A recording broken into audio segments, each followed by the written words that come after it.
Today, we're going to be diving into the Book of Judges. The stories that are found within the Book of Judges show a time when the Israelites kept doing bad in the eyes of God. It's from assassinations, murder, and even human sacrifice.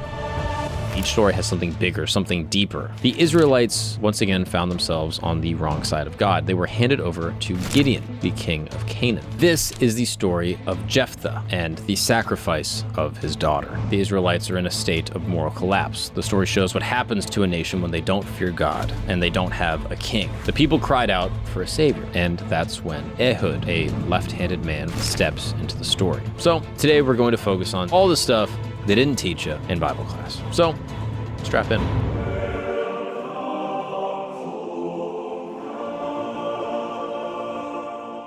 What's up, people, and welcome back to Religion Camp. Thank you guys so much for joining me in my tent. My name is Mark Gagnon, and in this very place, every single Sunday, we explore the most interesting, fascinating, and controversial stories from every religion from around the world from all times. As always, like I say, I don't think you can understand a people without understanding the God that they worship, and I have a profound desire to understand people. I love humans, and I love getting to know who it is that they center their life around. So this show has been an experiment for me to get to know a lot of the religions that I didn't know growing up.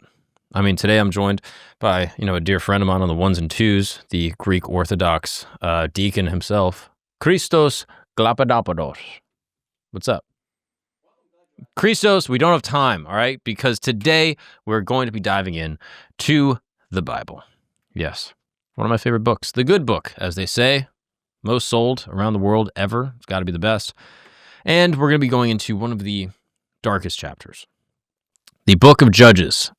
I'll be honest, this is a book that I obviously knew was in the Bible growing up, going to, a Protestant Presbyterian school, growing up Catholic. I'd peruse the Bible and I would see it right there, right in the index, Book of Judges. I'll be honest, I could not tell you what it was about until now.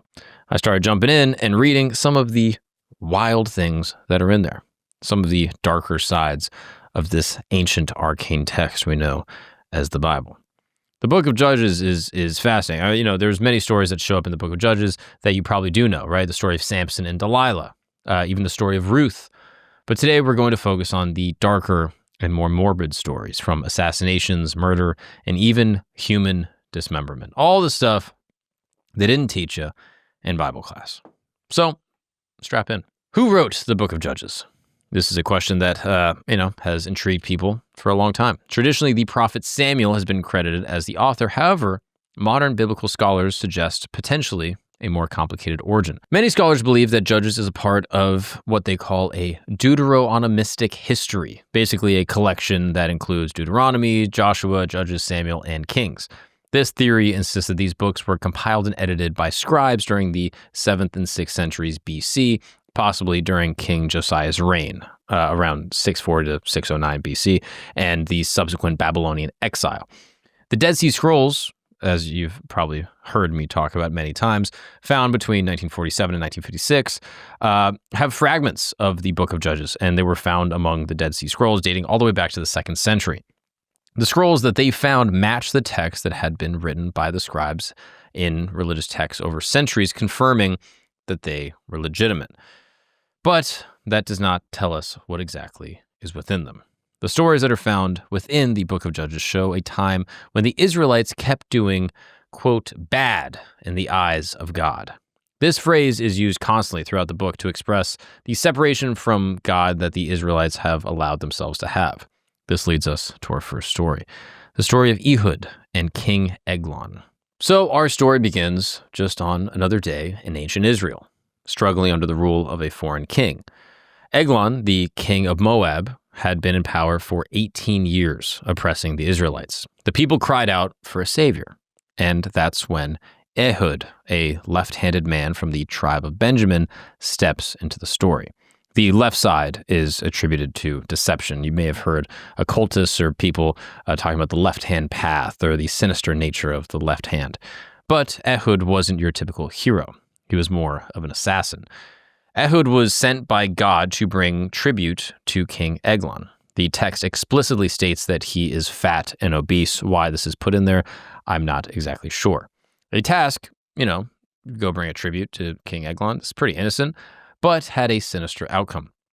Ehud had crafted a double-edged sword, just about 18 inches long, and concealed it on his right thigh. After delivering the tribute, Ehud left, but quickly turned back, claiming to have a, quote, message from God for the king. The nature of the tribute is never expressed in the text, so we don't know what the actual tribute was. But when Ehud returned to the palace, King Eglon sent his servants away, leaving him and Ehud alone. As Eglon stood to hear this message from God, Ehud drew his sword from his left hand and plunged it deep into the king's stomach. The sword disappeared into Eglon's fat, and his bowels exploded onto the floor. Ehud left the sword in Eglon's body, locked the doors behind him, and made his escape. The servants stood outside the locked doors, laughing and joking, thinking that the king was, playing with himself, or who knows what they were doing. And they stood there for a while, but by the time they realized something was wrong, Ehud was long gone, and their king was just lying there, dead on the floor. By this time, Ehud had already returned home and rallied the Israelite troops, leading them to victory against the Moabites, slaughtering 10,000 of their soldiers. Ehud's success at killing the king led to peace in Israel for 80 years. And this carries us into the next story of this episode. Not only do they continue to get darker, but they're placed in order to give you an idea of the timeline in which these events take place. The next story comes from Judges 4, the butchery of Sisera. Following the death of Ehud, the Israelites once again found themselves on the wrong side of God. They were handed over to Gideon, the king of Canaan. For 20 years, he ruled over the Israelites as an oppressive leader, spreading fear into his citizens. But the real main character of this story is not this tyrannical beast. However, it is a woman by the name of Jael, or Yael, depending on your pronunciation. I'm going to go with Jael. And she is living in a tent on the plains of Zaanaim. But before Jael, we must meet Deborah. She was a prophetess and judge of Israel. She called upon Barak, an army commander, to lead Israel's army into battle against a man named Sisera, the commander of Gideon's army. Deborah tells Barak that the Lord promises victory, but that the honor of killing Sisera will go to a woman. Barak did not understand this, but he paid it no mind. He kind of just disregarded it and tells Deborah he will only go to battle if she is by his side. So she agrees to go with him, and they travel to Mount Tabor. As the battle rages on, Sisera's forces were defeated. Sisera then fled on foot, seeking help in any way possible. He stumbled upon the tent of Jael, who is the wife of Heber the Kenite. She welcomed him by saying, "Come, my lord, come right in. Don't be afraid." She was tired from running, and he asked for a glass of water. Instead of water, she gave him milk and covered him with a blanket.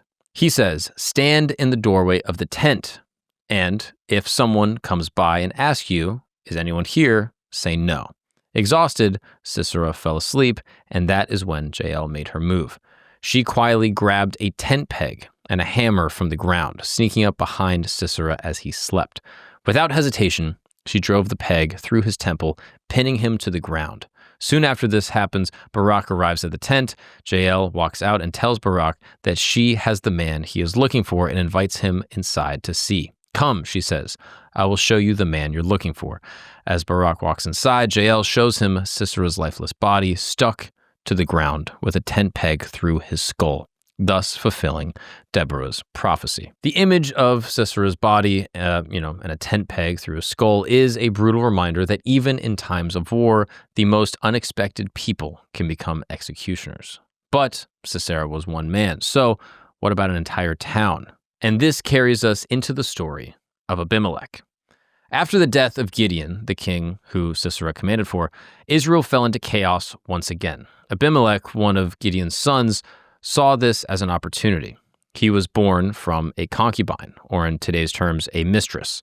He wanted power more than anything, but his father Gideon was what you would call a busy man. Abimelech had 70 half-brothers, and they all stood in his way to becoming ruler. His mother was from the town of Sahem, so he used this to convince people of the town to give him 70 shekels of silver that they obtained from the temple Baal-berith. Abimelech used the silver and hired mercenaries to slaughter his 70 brothers, wiping out any potential rivals. But one brother, Jotham, escaped and cursed Abimelech and the people of Shechem, warning them that their betrayal would lead to their own destruction. For 3 years, Abimelech ruled the town, but soon after, a man by the name of Gal came into town. Gal was a local leader who mocked Abimelech's legitimacy. He convinced the people of Shechem to create a rebellion against Abimelech. Zebul, who was the governor of Shechem and a friend to Abimelech, caught word of Gal talking about his boy. In retaliation, Zebul tells Abimelech of Gal and told him where he was located in the outskirts of the city. So what does Abimelech do, right? This is a guy that killed 70 of his own brothers, and he decides to ambush Gal and his forces. When Gal saw them, he said to Zebul, "Look, people are coming down from the tops of the mountains." Zebul replied, "You mistake the shadows of the mountains for men." But Gal spoke up again, "Look, people are coming down from the central hill, and a company is coming from the direction of the diviner's tree." Then Zebul said to him, "Where is your big talk now? You who said, 'Who is Abimelech, that we should be subjects to him? Aren't these the men you ridiculed? Go out and fight." So Gal led his people into battle and ultimately faced defeat at the hands of Abimelech and his army. The next day, the townspeople went back to their daily lives in the field, but Abimelech was pissed off, and he wanted even more revenge. He ordered his troops to go through the town, killing everyone. His troops were even waiting outside the city walls to kill people who tried to escape. Once the town got word of Abimelech's actions, the people ran to the tower of Shechem. But this only aided Abimelech in his terror. He commanded his troops to follow him to Mount Zalmon.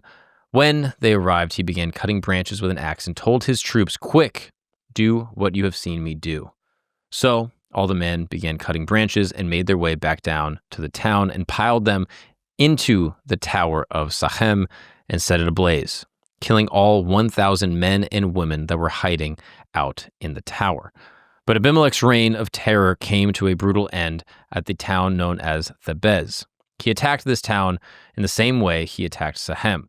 The people of Thebez ran to the strong tower inside the city, leading Abimelech to try and burn this tower down, just like the one that he did in the last town. But when Abimelech approached the tower to set it on fire, a woman from the top of the tower dropped a millstone from above, crushing his skull. He was mortally wounded, and ultimately his legacy was humiliated at the thought of being killed by a woman. So Abimelech ordered his armor bearer to finish the job. He says, as he's dying, "Draw your sword and kill me so that they can't say a woman killed him." So the armor bearer drew his sword and killed Abimelech. And when the Israelites saw that he was dead, they returned home. This is interpreted as God's way of, basically getting his get back and kind of, giving a gift to Abimelech's father for, Abimelech murdering 70 of his own sons. It was also God's way to punish the people of Shechem for their involvement in the murders. You may have noticed a pattern so far, right? Each story has some interesting meaning. Each story has something bigger, something deeper. Ehud's story shows how serious God is when it comes to sin. Sisera's death shows that God will use, maybe even unexpected people in unexpected ways.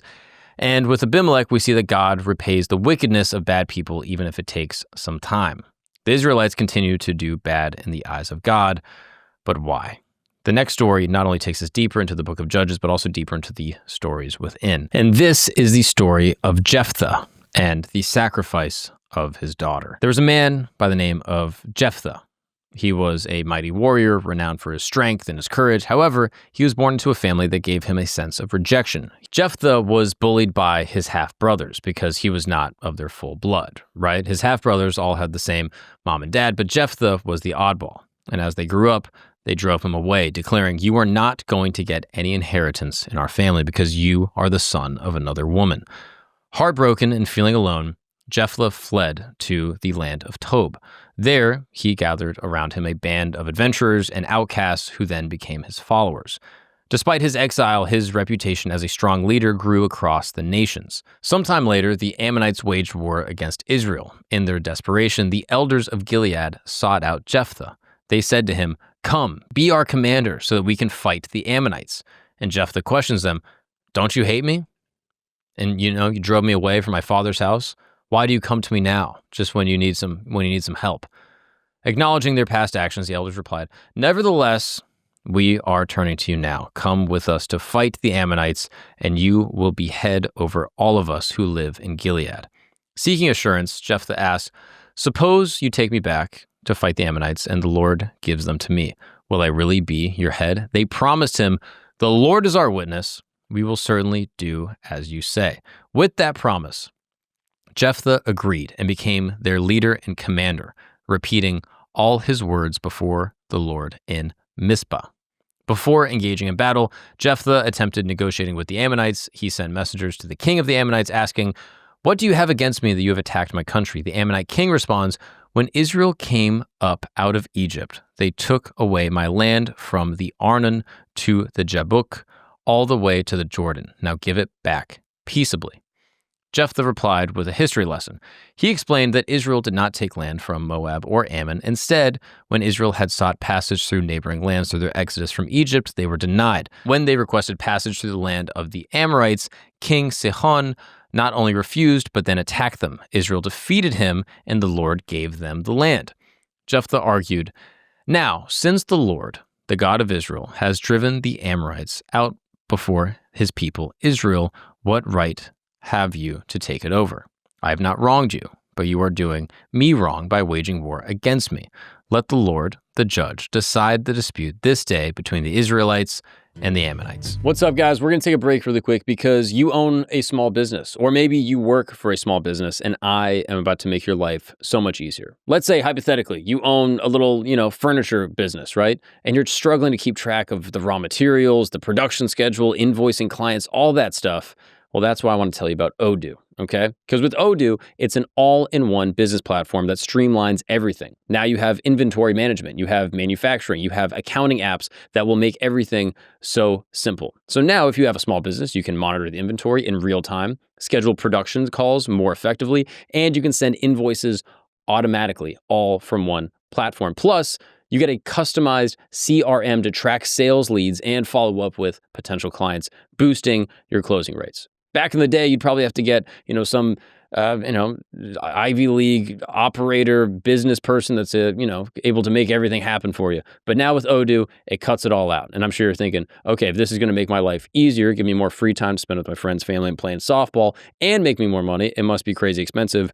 This is the good news. Listeners of this program are going to get a 14-day free trial. That's right. You get 2 weeks with Odoo completely for free when you go to odoo.com/camp. That's right, odoo.com, use the promo code CAMP, and you will get 14 days for free, just to try it out, see if you like it. If it's not for you, you don't need it, all right? But Odoo is going to make your life so much easier, everything you need, all in one place, save time, make more money. Now let's get back to the show. Despite his attempt at negotiation, the king of Ammon ignored Jephthah's message. Jephthah decided to prepare for battle, and before setting out, he made a vow to God.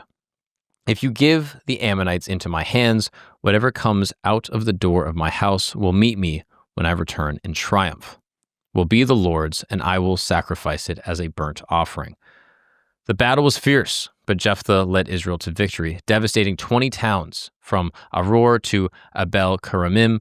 However, joy turned to despair when Jephthah returned home to Mizpah.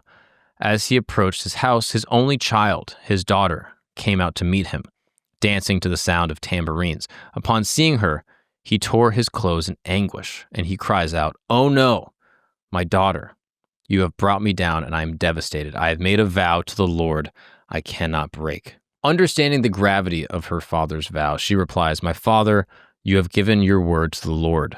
Do to me just as you promised, not that the Lord has avenged you of your enemies, the Ammonites.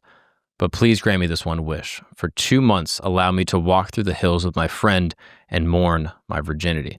In tradition, virginity is seen as sacred, and Jephthah's daughter is mourning the fact that she will never have children or be able to marry or become a mother. Jephthah agrees and allows her time to grieve.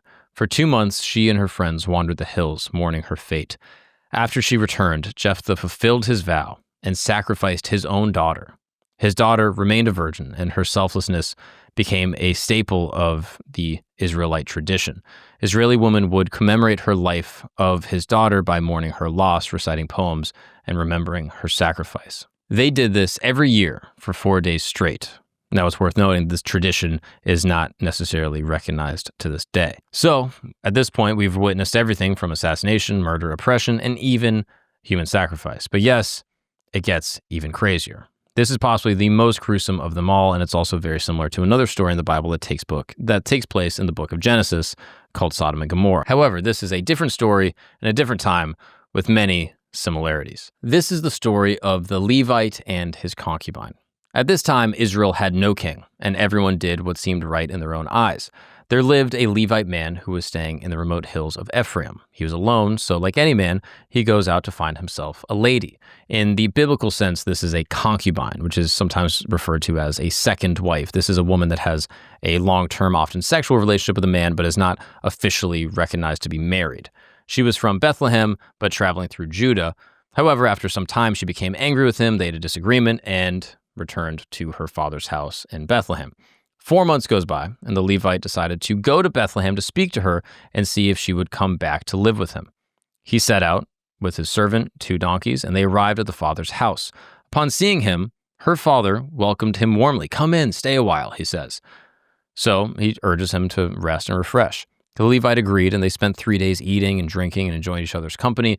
And on the 4th day, the Levite prepares to leave early in the morning, but the father-in-law persuades him again. "Have something to eat for strength before you go." So they sit down together and have a shared meal, but this pattern repeats itself over and over again. Each time the Levite tries to leave, the father-in-law encourages him to stay a bit longer. So on the 5th day, though the Levite was eager to leave, he was once again convinced to stay until the afternoon. As the sun went down, the Levite, his concubine, and servant finally set out on the road. When they were getting close to the Jebusite city of Jerusalem, the servant suggested this: "Master, let's turn into the city and spend the night." But the Levite replied, "We won't stop in a city of foreigners who are not Israelites. We'll continue on to Gibeah." They continued on and reached Gibeah, a town in Benjamin, just as the sun was setting. Entering the town, they sat in the town square, but no one offered them to stay the night. That was until an old man came in from his work in the fields. He was originally from the hill country of Ephraim, but was staying in Gibeah amongst the Benjamites. And upon seeing the traveler, he asked, "Where are you going? Where have you come from?" The Levite answers, "We are on our way from Bethlehem in Judah to the remote hill country of Ephraim where I live. I've been to Bethlehem, and now I'm going to the house of the Lord, but no one has taken me in for the night. We have straw and fodder for our donkeys and bread and wine for ourselves. We don't lack anything." The old man looks at them and says, "Hey, just stay at my house, right? Let me supply you with whatever you need. Just don't spend the night in the square." He brought them into his home and fed their donkeys, and they washed their feet and ate and drank together. Overall, just having a great time. And this is where things take a turn. While they were enjoying themselves, some men from the city surrounded the house. Banging on the door, they shouted at the old man, "Bring out the man who came to your house so that we can have sex with him." The owner of the house went outside and pleaded with them, "No, my brothers, don't do this wicked thing. After all, this man is a guest at my house. Don't do such a disgraceful thing. Here are my virgin daughter and my guest's concubine. I will send them out, and you can abuse them and do whatever you like. But don't do such a disgraceful thing to this man." But the men refused to listen. Seeing the danger, the Levite grabbed his concubine and made her go outside to them. They raped and abused her throughout the night until the morning. At dawn, they finally let her go. As morning came, the woman collapsed at the entrance of the house where her master had been staying. The term master is used to show sort of the dominant patriarchal culture of the time and how the Levite had dominion over the woman. When her master, the Levite, rose to continue his journey, he opened the door to find her laying there. "Get up, let's leave," he says, but there was no response. He placed her lifeless body on his donkey and set out for home. Upon returning to his house, the Levite, consumed by grief and anger, took a knife and cut up his concubine's body into 12 pieces. He sent each piece to the 12 tribes of Israel to send them a message. Everyone who saw it was appalled and said, "Nothing like this has happened or been witnessed during the entire time since the Israelites left the land of Egypt. Take careful note of it, discuss it, and speak." This horrifying and morbid act sparked an outcry amongst the tribes of Israel, leading them to gather together to address the grievous sin that had occurred in Gibeah. The incident set the stage for a profound moment of reckoning and justice in the history of Israel, leading to a civil war. So, what does this story mean? Many have interpreted over the centuries, and most conclude, obviously, the feeling initially is that the Israelites are in a state of moral collapse. The story shows what happens to a society without strong leadership, or law, or fear of God, or just a king. The phrase, "there was no king in Israel," appears repeatedly throughout Judges, and this story underscores the chaos. The Levite's actions are not heroic. He sacrifices his concubine to save himself and then dismembers her body to provoke outrage. He's as guilty as the attackers in many ways. The whole society is complicit and corrupt. The townspeople, the host, the Levites, the tribe of Benjamin. It's a breakdown at every level. Sending the dismembered body is a deliberate act of political provocation, right? Like sending a severed head in ancient warfare. It's meant to force all the tribes to confront the horror and take action. And they do through bloodshed and vengeance and more injustice. The story is the final straw that shows why Israel needs a king, or at least some type of moral authority. And it sets the stage for people to eventually demand a monarchy, which begins in 1 Samuel. It basically says, look at what happens when there's no leadership. This is pure anarchy. But yet, after the concubine is sent to the 12 tribes, there is still no king, and the nations are doing whatever they wish. The Israelites had just waged a civil war against the tribe of Benjamin due to the crimes committed in Gibeah with the Levite and his concubine, and the Israelites had gathered in Mizpah and made an oath. Not one of us will give his daughter in marriage to a Benjamite. They were saddened by the fact that they had to battle one of their own.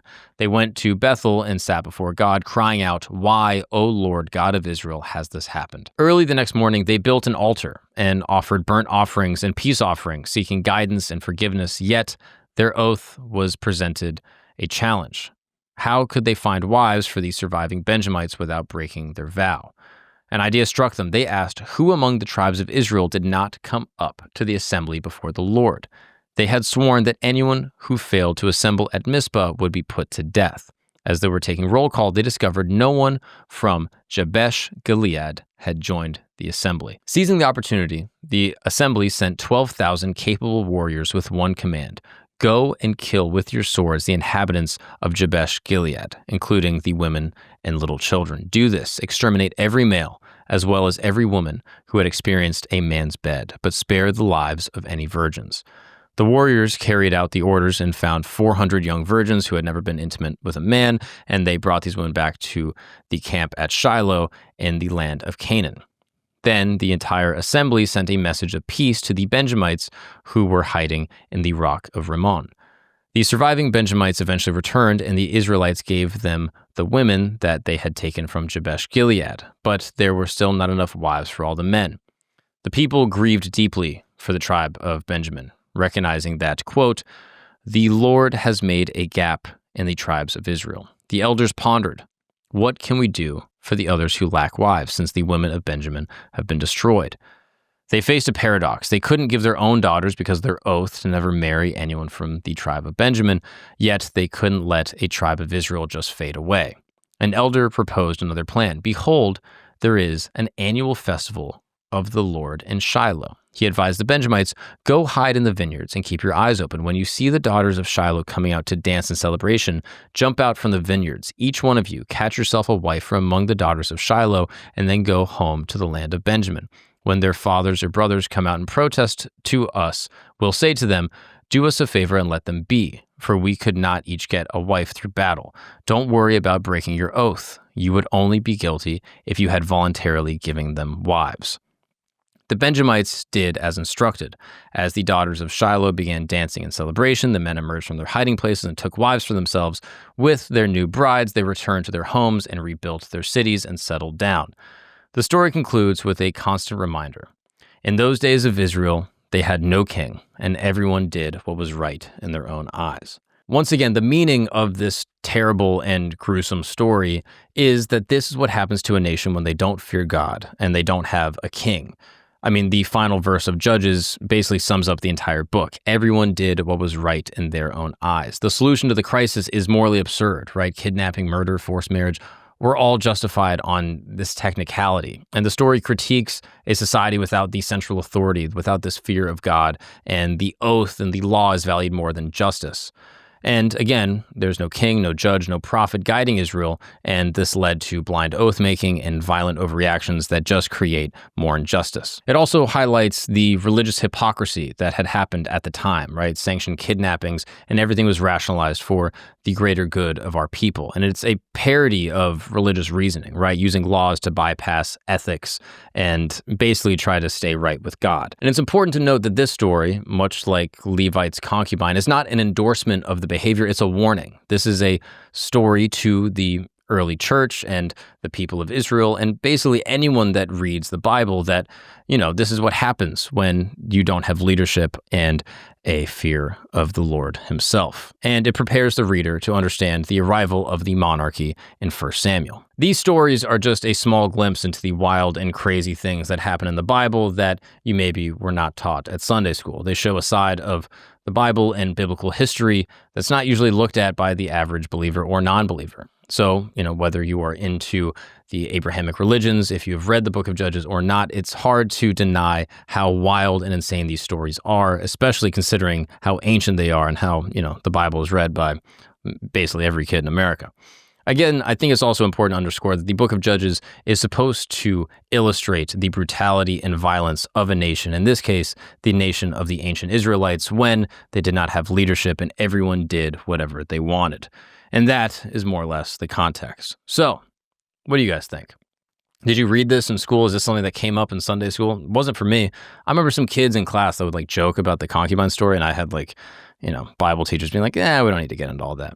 But as I gotten older, and even just reading this now, I'm like, oh, wow, it is interesting to see, that they were so concerned with having, a lack of moral leadership. And maybe there's something human about that, right? Without some type of strong leader to guide people towards some type of moral justice, some type of code of ethics, maybe, there is a group de-evolution in morality and ethics that leads us to our worst, most primal behaviors. So I'd love to know what you think. Is this something you learned? Is there anything I missed? If there's any, Hebrew or Christian scholars out there, comment maybe if there's a idea that I skimmed over or some type of moral or an important thread that was overlooked. I read every comment, whether it's on YouTube or Spotify.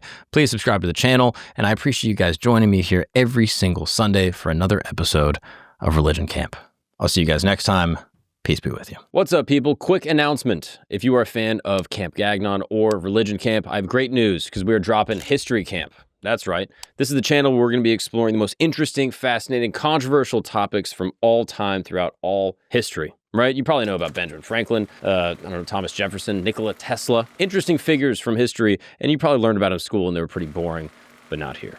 No. As you know, I was raised by a conspiracy theorist, so I'm going to be diving deep into all of the interesting, strange, occult, and secretive societal relationships that all of these famous, influential men from our shared past have. So if you're interested, please go ahead and subscribe to the YouTube channel. It will be pinned in the description as well as the comments. And if you're on Spotify, this doesn't really apply to you, but these episodes will be dropping as well. Just go ahead and give us a high rating because it really helps the show.